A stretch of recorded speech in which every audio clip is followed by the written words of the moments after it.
Welcome to Our Girl Relationships. We talk about the problems people face in their day-to-day lives. Let's start with the video. When I, 30 male, was marrying my wife, Clara, 29 female, 2 years ago, her mother was one of the most successful businesswomen I had come across in my life. She was a divorcee. She was already running a small business and she used the alimony from her divorce to expand her business. She then ran her company to losses only to emerge back stronger. Being an entrepreneur, I was very excited to meet her. But after a few conversations, I understood that she was least interested in business. Whenever I deflected the conversation to something remotely related to running a business, she would lose interest.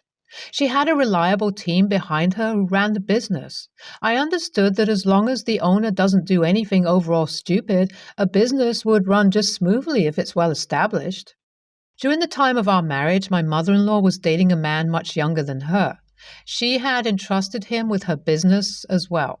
Both Clara and I felt there was something off about this man. My mother-in-law barely gave any attention to her business, and finally, a few months back, this guy ran her to bankruptcy. The fall of her business began with her losing major clients.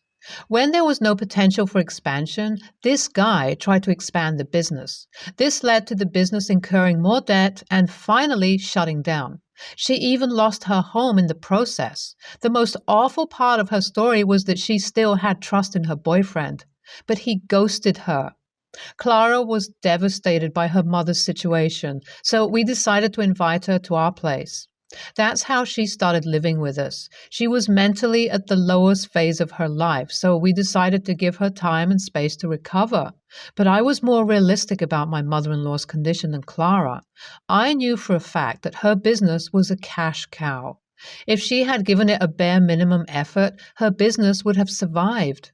Clara, on the other hand, believed that her mother was manipulated by her ex-boyfriend into giving him the reins of her company. It was impossible to convince Clara about her mother's mistakes, so I didn't try. A month after my mother-in-law moved to our house, her situation improved drastically. That was a relief for Clara, but that also meant that my mother-in-law was slowly getting back to her old lifestyle. A group of her friends who never bothered to check on her while she was struggling now became a constant presence at our house. Clara was happy because my mother-in-law responded positively to their company, but I was worried. My mother-in-law needed a considerable amount of money to support her older lifestyle, but since she was now bankrupt, Clara had to provide for her. We started to notice her older spending habits when she began to order food regularly for her friends at our house. The reality of being broke might not have sunk inside her head. She continued playing rich with our cash. Then she started to go out. This woman, though broke AF, still preferred to go to the posh restaurants and clubs that she used to visit. I had to intervene at some point. I got the perfect opportunity to discuss this with Clara when she informed me that my mother-in-law had asked for money to join a new gym. I didn't mind spending money on her, but I was bothered by how ignorant she was about her situation. She was not treating me right as well. She never initiated any conversation with me, and even when I tried, she answered my questions without making eye contact. I was invisible to her. So all these factors forced me to decide on her future with us. My first plan was to have a conversation with my mother-in-law about the situation and then work out solutions with her. But when I thought about the amount of time and energy that should be invested to convince her of my points, I dropped the plan. It was during a discussion I had with Clara that she brought up the idea of employing my mother-in-law at my company. My first response was no. From my evaluation, I concluded that either my mother-in-law was successful out of sheer luck, or there was a time in her life she used to be passionate about business and making money. Now, her only interest was in finding diverse ways to waste money. I believe in teamwork. The people who worked under me were an agile group of young workers. Even one lazy worker could impact team morale. That was my first reason not to employ her. Apart from this, she was known to be bossy. There were a few instances in the past when she criticized me for the way I was running my business. I didn't want one of my workers to dictate to me ways to run the company, so I was scared that my mother-in-law would destroy the equilibrium of my workspace. But Clara was committed to her cause. She wanted to get her mother employed. It was logical from her side to think like that because a job at that point would help in my mother-in-law's economic recovery. After considering a lot of factors, I complied. Clara talked to her mother about this, and by the next week, her mother was employed in my company. Within a week, I understood that hiring my mother-in-law was not one of the best decisions of my life. She delegated almost all the tasks that I assigned her. She would always be away from her desk. In the morning, I used to take her to work, but on most evenings, she left early. I also found it difficult to command her around because I still had an element of respect toward her within me. But the most irksome character of her was not to let others do their work. She went from desk to talk nonstop with my staff. She knew her crowd well. Some of them would send her away saying they were busy, but others would keep her entertained. I could see how her presence was deteriorating our healthy work environment. But I was patient towards her until one day when she decided to cross all the boundaries. Before marriage, Clara and I had decided one thing. Though we were still confused about having a child of our own, we wished to adopt at least one child from some other part of the world. We wanted to then provide the baby with the best life possible. This was a personal project for us. The international adoption process could be crazy expensive, so we started saving money for this before our marriage. There were multiple reasons why we didn't want our parents to know about it until the final stage. Our decision would lead to fruitless discussions within the family about the pros and cons of adoption. We both had gone through them and were fairly sure about our decision, so we were going forward with the procedure secretly. Somehow, my mother-in-law came to know about our adoption plans. She might have overheard a conversation between me and Clara, or she might have seen some paperwork. How she came to know about it doesn't matter. The respectable move on her part would be to let us know that she heard about our plans. But instead, she used it as content for workplace gossip. Yesterday, I had some on-site meetings and came to work late. The meeting room is on the way to my cabin. I stopped by the meeting room when I heard some chatter and saw my mother-in-law with two of my other workers. My mother-in-law was sitting on the oval-shaped table, her back facing the door, so she couldn't see me. She was blocking the view of the other two people in the room. Either they couldn't see me or they were too engrossed in her story. I stayed there for almost 2 minutes without them noticing. I understood that my mother-in-law was telling them about our plans to adopt, but she made it her story by telling them how Clara had stolen her idea of international adoption. I didn't want to hear any further, and I made my presence known to them. The group disbanded immediately. My mother-in-law disrespected our privacy. This warranted some action from my side because this was not like the rest of her misdemeanors. I first called in one of the employees who was listening to her story. I asked him what he heard from her. From his account, I understood that she had narrated one batshit crazy story to them. In her story, I was infertile. My wife was devastated when she learned about it, so she reached her mother for advice. Upon her advice, we are now going forward with adopting a child. While we were preparing for domestic adoption, my wife was advised again by her, which made us switch to international adoption. I called the next employee and she confirmed that this was the story my mother-in-law narrated. I asked them to leave and call my mother-in-law in. I fired her immediately and asked her to pack her stuff and leave. But here's the crazy part. When I reached home, I understood that my wife already knew about the drama at the office. Instead of listening to my side of the story, she told me that it was unfair of me to just fire her mother. I asked Clara to listen to me first, which she did not. But I tried to make her understand how her mother openly talked about our plans for adoption. She was still defending her mother. She argues that if it was some other employee, I would have given them a warning instead of firing them after the first offense. The way she looks at it, I was waiting for a reason to fire her mother. But that's not true. Am I the a-hole for firing my mother-in-law from work after I heard her disclosing sensitive information about my marriage to her coworkers? I sat down for a chat with Clara a few hours later. That's when I learned that she had kept one thing hidden from me. She had talked to her mother at some point in the past about our plans to adopt. This was before marriage during the initial stage of our discussions. My mother-in-law recently asked her what the current stage of our adoption process was. Clara just said that we were yet to decide on anything concrete. She didn't think it was important enough to inform me.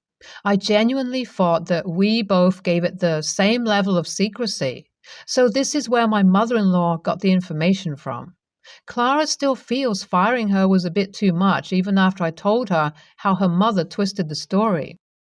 A week after the incident, my mother-in-law has taken things to another level. She has convinced people that she is starting a new company. She even stole one of my employees. But the irony lies in the fact that she still lives in my house rent-free. There's no chance that such a company exists. I was right. She made an imaginary company and hired people. I don't know what goes on in this woman's head, but not my problem anymore. 2 days ago, she took Clara's credit card and bought something very expensive. Clara had already made it clear to her that our policy was to spend money judiciously. 2 days back, when I came back from work, I noticed that she was gone. Clara asked her to leave after the credit card fiasco. I didn't ask any further questions about where she moved to or how she could support herself, because by now I have understood that my mother-in-law could survive anywhere. NTA, man, it's your company. You're the boss. If someone is ruining your business, kick them out. That's business 101. Whether they are friends or family doesn't matter. NTA, why is your wife acting all worked up? You did what was right. I think your mother-in-law has manipulated your wife to work on her side. Also, it's best not to mix business with family. It makes objective decision-making impossible. Hello, I'm female 60. My daughter, 34, is married to a Spaniard, male 35. He's from Spain, not Mexico. Together, they gave me the gift of 2 grandchildren, male 11 and daughter 9. They live in the USA but visit Spain and Europe frequently, about once or twice a year, usually staying at his parents' house. I wish I can be so lucky. I've only been to Europe once during my honeymoon. I am now a divorcee from her father. Currently, I'm visiting my daughter and her family for the Christmas holiday. I use my sister-in-law's computer to look something up online. I know I shouldn't have, but his laptop was right there on the coffee table and all I needed to do was a quick Google search. When I opened his computer, I was horrified to see my sister-in-law email open to find out that he and my daughter's family had booked a vacation to a nudist resort in France with my grandchildren. I dug a little further and clicked on the website of the resort to find that there are even children featured on there as well. I guess you can say all of the images were tastefully done because none of their privates were exposed in the images. And I know that Europe is more liberal when it comes to nudity, but I can't see my grandchildren being exposed in this way.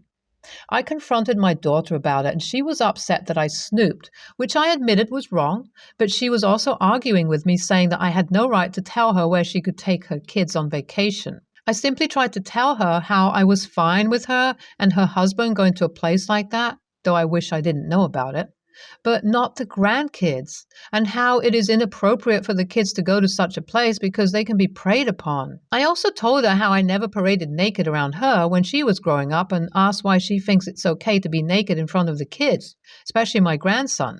She told me how I was being overdramatic and how they let the kids play nude on the Spanish beaches for years with my sister-in-law's parents, thinking nothing of it, calling it holidaying European style. She also informed me it was how her husband grew up, and many families in Spain still let their kids play naked on the beach. I asked if my sister-in-law's parents were also naked when they went to the beach, and she said yes. And again, I was horrified. She told me this is why she never told me, because she knew how I would react.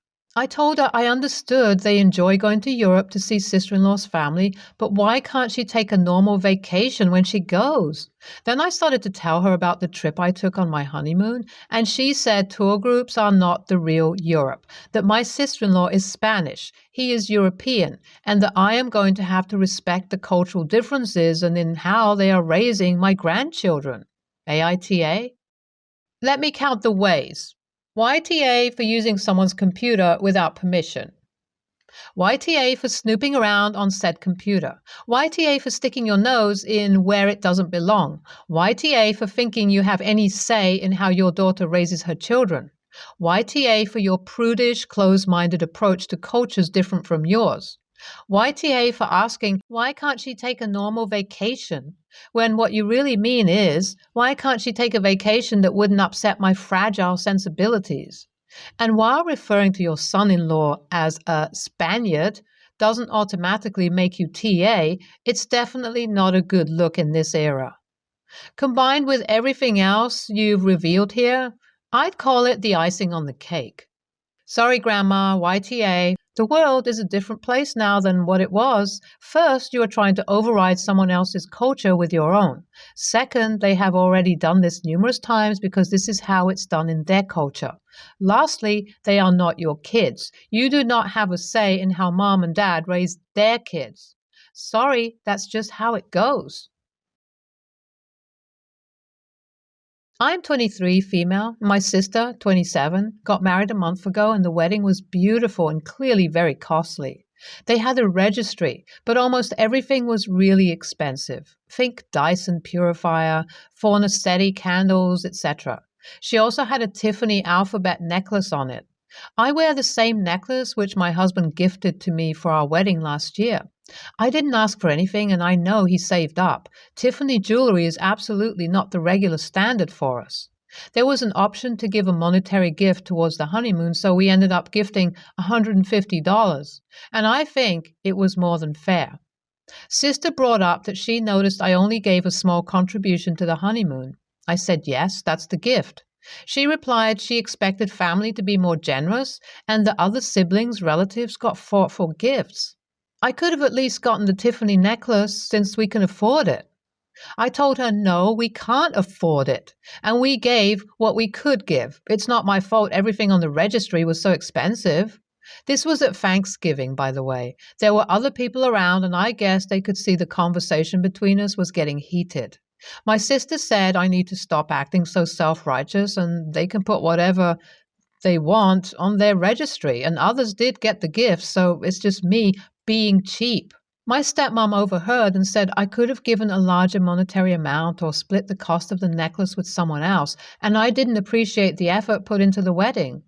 I didn't think I was in the wrong here, Reddit, but I'm kind of doubting myself. I guess I could have given more money considering this is family. AITA? ETA. A lot of comments asking what my sister gave for my wedding. I replied to a few, but we'll edit it here. We asked for no gifts and to donate to the American Heart Association or donate toys for a children's hospital instead. NTA. A gift is just that, something presented to the recipient and not an obligation. The cost of the wedding is irrelevant. A wedding is not a money-making venture. Since she thinks you under-gifted, is she going to provide refunds to people who gave more generously than average? Since in her eyes, it's some sort of balance sheet. Also, it's just plain tacky to confront someone to demand a larger contribution and the jewelry off of your neck. Stepmom needs to back off too. Not her business either, but it's obvious where the greed comes from. It's also very, very low class to essentially attempt to browbeat you about it at the holiday dinner. Did they charge everyone an entry charge for that too to cover the cost of turkey and cranberries? Most weddings I have been to try to have a variety of price ranges for gifts. I got one friend a cutting board for $35. Another, I got them a Yeti growler for under $100. All from their registry. Others even put out just a house fund ask, but said please come even if you can't contribute. It's your sister's choice to pick things she wants, but $160 isn't chump change for many of us who are trying to get by. She sounds extremely selfish and greedy, even more so to call you out on it at Thanksgiving.